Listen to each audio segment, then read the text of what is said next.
Piazza San Michele. There's the angel up here. At night, if you go here on the side, right there, the wing sparkles, reflects a little bit. Good day everyone, my name is Hannah and I am loving, living, and inspiring through classical music, shared experiences, travel, and lessons learned. 8 things to do in Lucca, Italy, along with 2 honorable mentions at the end. So first thing to do in Lucca, Italy is to walk the walls that are around the city. It is so cool to be able to get up on the wall and kind of have your own little tour of what the city looks like in the middle. It's also a great way to get around the place, but also just walking there in general. It doesn't even have to be the walls, but even just the inner part of the city inside of the walls. It's you can easily walk that in a day. You will be tired by the end of the day, but you can walk it and you can always tell where you are based on what part of the wall you're at if you've been there for a while. So definitely get on those walls because that's something that's super unique about the city. There's also little parts on the walls where you can kind of just like sit down and relax. I find that to be really cool. There's a bunch of benches everywhere. It's almost like there's some places that feel like a park. You know, there might even be some spots that have little playgrounds for kids. There's restaurants on the walls. There's even some little shops there as well. So it's definitely something that you should do. Guinigi Tower. Second thing to check out in Lucca, Italy is the Guinigi Tower. It's the tower, like if you look up Lucca, Italy, that's probably one of the main things that you're gonna see. It's a tower, a really tall tower with little trees on top of it. It's worth going into, and going to the top you get some great views of the city, and it's one of those places that you can say, oh, I've been there. It's fun to say that I've been there. Third thing to do in Lucca, Italy, in my other video about things to love about Lucca, I mentioned the influence of Puccini there. If you guys are interested in classical music, there was a lot of stuff about him in Lucca and in that region. So there's a museum about him called the Puccini Museum or Casa Natale. Check that out. There are some really cool things in there. There's even some old costumes that they used in some of his operas. For example, there's a costume of one of the original costumes that was used for Turandot or Turando. If you're into that type of stuff, definitely check that out.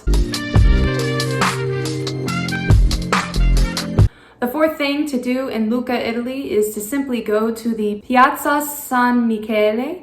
That's the place where you're going to see this really big giant church, and you're going to see Michael, the angel Michael, on top of it.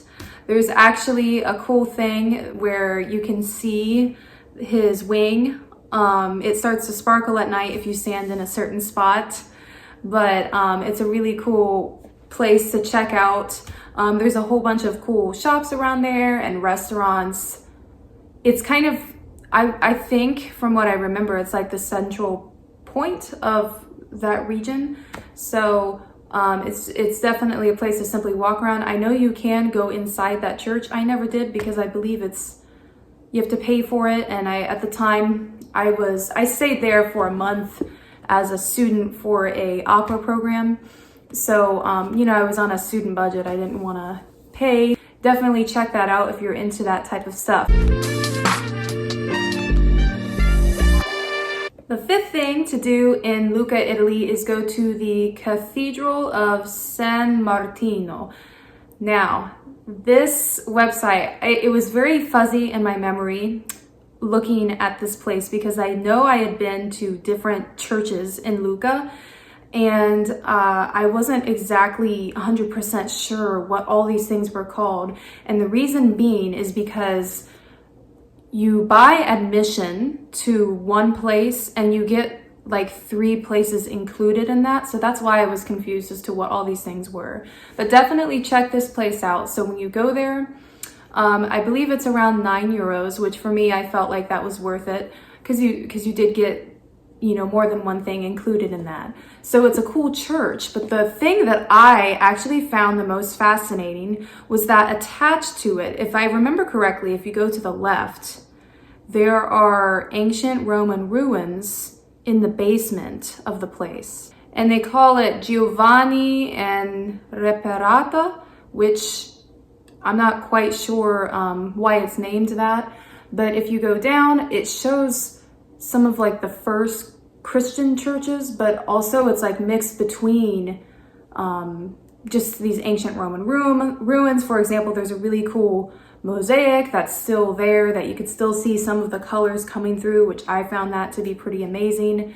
And I just really love the historical value that you get, with the ancient Roman, with, how the layers of history that's stacked on it.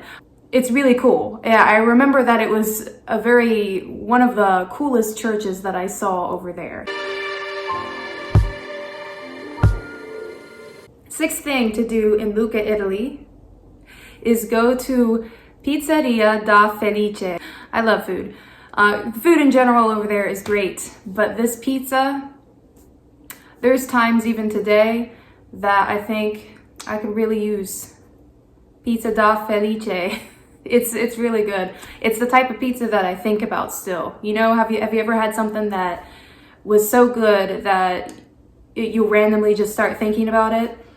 That's this place there. And it was a place that had a line always. Every time, I remember in the classes that I would do, we'd talk about where we would go for lunch, and some people would talk about Pizza da Felice. And it was from where we walked over, it was a good 20-minute walk. So we would like rush over there to get there, and there'd be a line of people, and it's not the biggest place.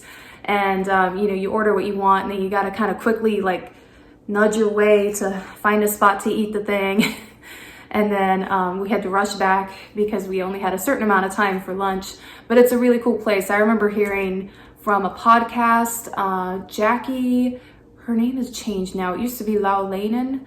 But she used to talk about budget travel, and she had talked about how whenever you see a restaurant or a food place with a line, it's good because people are going to it. That's one of those places. It always had a line, so check that place out. Lucca does have certain cuisines that's unique to them. I'm not a very experimental eater. Some of the things that I was reading in the descriptions, it just didn't intrigue me. I like to eat things that I know I will like. And again, I was on a student budget, so I didn't want to spend money on something that I may or may not like, but definitely check out the unique things about their cuisine. If you just Google it, you'll see. All right, the seventh thing to do in Lucca, Italy is there is an old ancient bookstore outside there. I have referenced this in both of my Lucca videos that I already made, one about shopping and one about things that I love about it. I never gave you a name though. This is the closest that I've come to probably a name, okay? Are you ready? Are you listening? La Piazetta del Libro. La Piazetta del Libro. That's the only thing I can think of that could be the name of this place, because if you look this up, if you type in old ancient bookstore outside in Lucca, Italy, I saw pictures of it. I saw the pictures of the place, and on the sign in front, this is what it said. So maybe that's what the name of this place is called. So if you're looking for it, try typing that in. And it's kind of in the middle. You can also ask around about where the old ancient bookstore, that's how I found it. But it sells historical things like postcards that are from Puccini's operas, like the original postcards that they used to send out to get people to come watch it. They've got all sorts of posters, cookbooks, just really cool things. If you're into historical items, go to that place because they've got some really cool, unique items. And finally, the eighth thing to do in Lucca, Italy is to take Italian lessons. They have a whole school there dedicated to teaching Italian to you. LIS, Lucca Italian School. The teachers over there are fantastic, and that is where I took my opera program. They based it at that location, but we also actually, for part of that time, we were taking Italian lessons, and they're truly fantastic. I felt like I learned so much. Now, if you're listening to some of my pronunciations and it's like, well, it doesn't sound like she took Italian. Well, I've been lazy and I haven't been disciplined in keeping it up. I need to. I've actually made that one of my resolutions, is to get back into practicing my Italian because I don't want to lose it. But definitely, if you're serious about learning Italian, or you just want to be able to get to a point where, you know, you can ask for directions, you can function, then definitely go there. They do cool things, like they'll take, if you go there, they'll take you to a restaurant and they'll help you order something in Italian. They used to do fun scavenger hunts where you'd have to go out and find things and interact with people and speak with them. They have little contests, and they really are a very good school to go to. So if you're looking for a place to learn Italian, go there for sure. And last but not least, I have 2 honorable mentions. These are for people who are really interested in the Puccini aspect. There are 2 locations that are close to the Lucca region that have museums museums related to him. One of them is called Celle dei Puccini. It's like a tiny little village near the Lucca region. If you just type in Lucca, Celle, Italy, it's not the same thing, at least as what I was looking at on the maps. You gotta type in Celle, Lucca, Italy, and then it will show you. It's kind of in the hills. You have to go up a bunch of hilly regions to get there, but it's so beautiful. It's teeny tiny, like I said. It's a tiny little village. There is a museum there where it was his family home, where he grew up. So very, very beautiful. Just think of classic Tuscany. That's what it looks like, and the town is just, it's gorgeous. And you've got I remember the house there is a museum as well, so you can look around there at all the different things. And I actually, my first performance was there with the opera program that I did, and that was just it's a super amazing, spectacular night there. And they even have like vineyards there. You can drink the Puccini family wine there. So very cool. I don't know if you can buy it or what with the program, how accessible it is. It's kind of tricky to find, but if you can do that, it's a really cool experience. And the other honorable mention that I have is Torre del Lago, which is kind of it's a little bit near Viareggio, Italy. And this is an actual like little town. So if you're looking for the Puccini place, you have to actually go there within this place. This was kind of like his home that he used to spend time in later years. Kind of like a vacation home as well. It's right next to this beautiful lake, and it's another cool thing. Unfortunately, I wasn't able to take pictures in this place, but you should definitely, if you're into the historical aspect of all that stuff, go there, because it was a very, very fun experience. So those are the 8 things that I could think of to do in Lucca, Italy. This list is by no means exhaustive. I feel like there's so many things that I'm missing. So definitely Lucca is a really cool place to go to. I think if you're interested in visiting the Tuscany region in general, I think Lucca is a great location, especially if you're someone who doesn't like huge crowds. I mean, there are some crowds in Lucca, but it's not like a place like Florence where you're literally shoulder to shoulder with people at times. It's a very chill place. It's very elegant. And it's a great place that you can kind of have as a home base and relax, because you are like a 20-minute train ride from Viareggio, which if you like beaches and the ocean, you know, that's nice. You're, again, 20 minutes, I think, from Pisa, you know, further to Florence. And there's, of course, other locations in Tuscany. So it's a great place to have as a home base if you're thinking of it. And if you have any questions about it, I can try to answer them. I'm not an expert. on this stuff, but I do love talking about how much I love it. So what about you? Have you ever been to Lucca, Italy? Do you want to go to Lucca, Italy, or the Tuscany region in general? Let me know in the comments, and if I've missed something, what's something that, if you've been there, what's something that you love doing?